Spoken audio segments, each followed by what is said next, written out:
In this video, I'm building every single LEGO Mario Kart set, which is a sub-theme of LEGO Mario that started at the end of 2024. Now, there's a total of 11 sets, so let's see what these have to offer, starting with the Baby Peach Grand Prix. This seems fitting, as it gives us the starting line of the Mushroom Cup Grand Prix. It also gives us quite a few of these guardrails to help create a course. There's 3 arrows that can be placed on the corners, these lamp posts, an ice cream cart, power-ups, and an awards podium for the top 3 places. But before the race can even start, we need our friend Lakitu, the turtle guy that helps rescue racers when they fall off the track, tells you when you're going the wrong way, and most importantly, counts us down to green. But make sure to gas it on too for a boost. This set includes loads of stickers, but it helps to sell the finish line with sponsors like Bowser's Oil and Mario Motors, to name a few. Our first contestant is Toad, and his cart is the standard bike, decorated with a Toad sticker and a red shell launcher. This is a super handy stud launcher, doubly used for a shell, and it's well placed so that you can fire these while rolling along. Up next, we have Baby Peach, who's also brick-built with a pacifier stud and a crown. She's riding the Wild Wiggler. Not the 8-legged one, but the cart as seen in Mario Kart 8, which is where you can find all of these carts in-game. The brown nose is super cute, and this is definitely one of the more recognizable carts for sure. The last character here is Lemmy. He's one of Bowser's 7 children, or Koopalings, and he rocks this colorful mohawk. He scoots around in a mini land ship, which has this white railing and a long bow piece. These carts are good, but what makes them great for the theme is that you can swap riders and even use the chunky interactive characters in all the seats. So now let's line them up for the race so they can blast shells, drop banana peels, and pick up power-ups along the way. Oops, sorry Toad, looks like you're headed back to the garage. This is Toad's garage, and it's just the place to customize your carts just like in the game.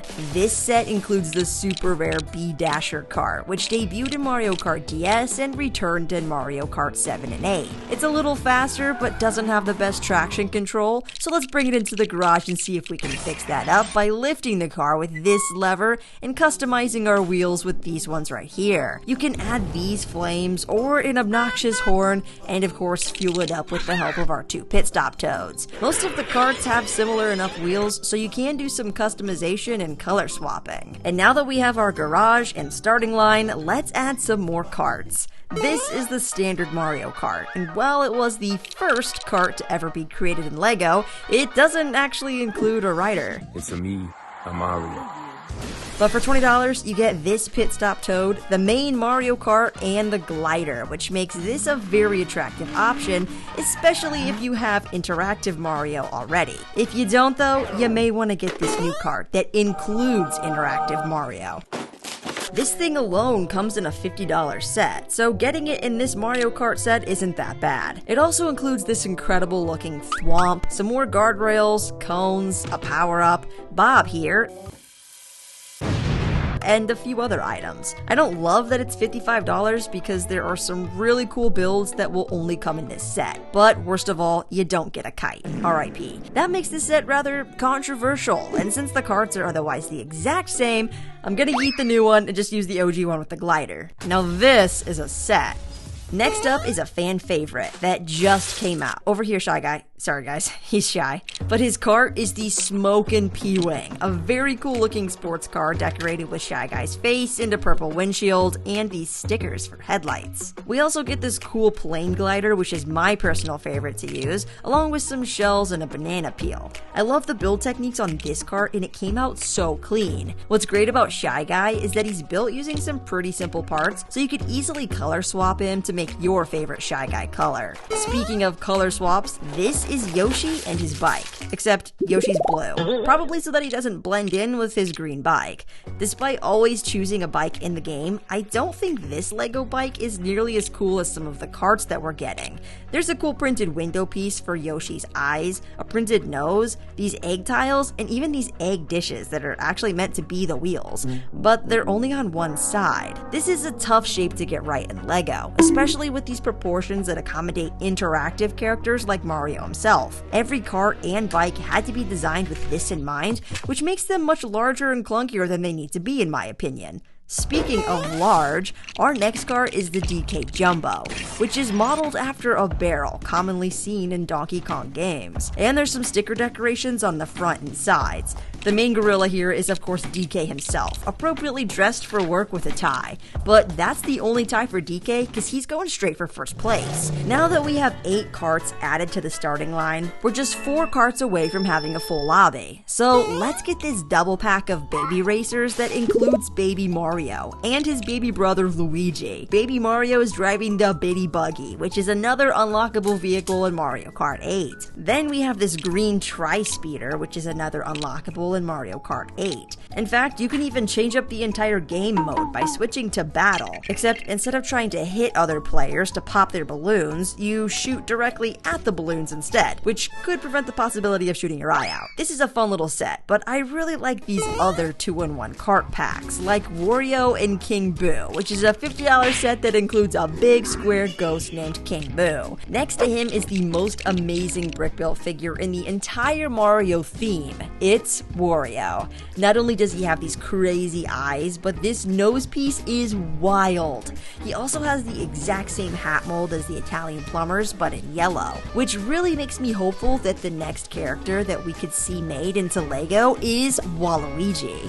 Let's talk about these carts though. First up is the Teddy Buggy, which is an adorable teddy bear themed cart perfectly executed in LEGO with a cuddly bear face, and some really intricate build designs for the roller wheels. The other cart here is the Bad Wagon, which is a pink muscle cart with a bangin' stereo sticker in the back seat.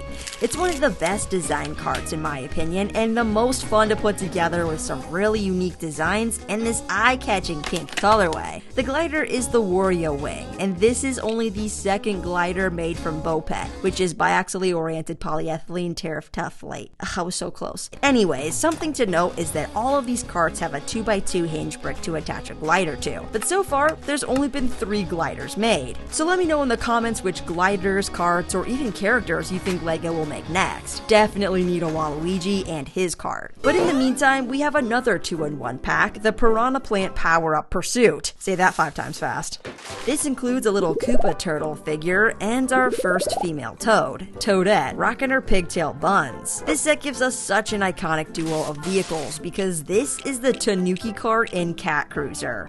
Tanuki is the raccoon form of Mario, and this vehicle is a Jeep-based kart style with Tanuki stripes on the rear wheel and an orange and brown color scheme. Putting these gears in place underneath this small piranha plant gives you a moving, chomping piranha plant when you roll the wheel, making this the coolest add-on by far. But what about the Cat Cruiser? This is another well-designed vehicle with a fun color scheme, rounded out bumpers and wheel hubs, and even has a little trunk compartment in the back next to this cat tail. Removing this Technic pin allows you to interchange the Piranha Plant power-up to either vehicle, but sadly none of the other carts are compatible. I'm sure a few mods would do the trick, but as for now, it only works with these 2 carts. Adding these 2 to the lineup, we now have a total of 12 carts, which is a full lobby. But we still have one more set, and it's Bowser's Castle. This build features 2 tall towers, and a cool play feature to drop the Thwomp. This is only the second Thwomp, but he's built differently since he's hanging from the ceiling. There's also a lava bubble that can be launched at oncoming carts. This side has a bunch of breakaway walls and a fire bar, and this side has a few gates that look like they could easily be flattened by an oversized evil dino turtle. Oh look, an oversized evil dino turtle! This Bowser is completely brick built with the unique element to build his shell. His car is the standard ATV in orange, since Bowser's driving. The other car is the Mach 8, which is a very well-known kart that resembles a jet turbine in a Formula 1 car. But this wasn't a kart that I immediately recognized for some reason. This is the first location-based Mario Kart set, and I'm eager to know what other locations might be included in the future. Every set has at least one interactive tile, and even a few parts that could be added to your course. But with 11 sets in less than a year, I think it's safe to say that we'll see more Mario Kart sets in the near future. So be sure to comment your favorite kart and which character you want to see added next.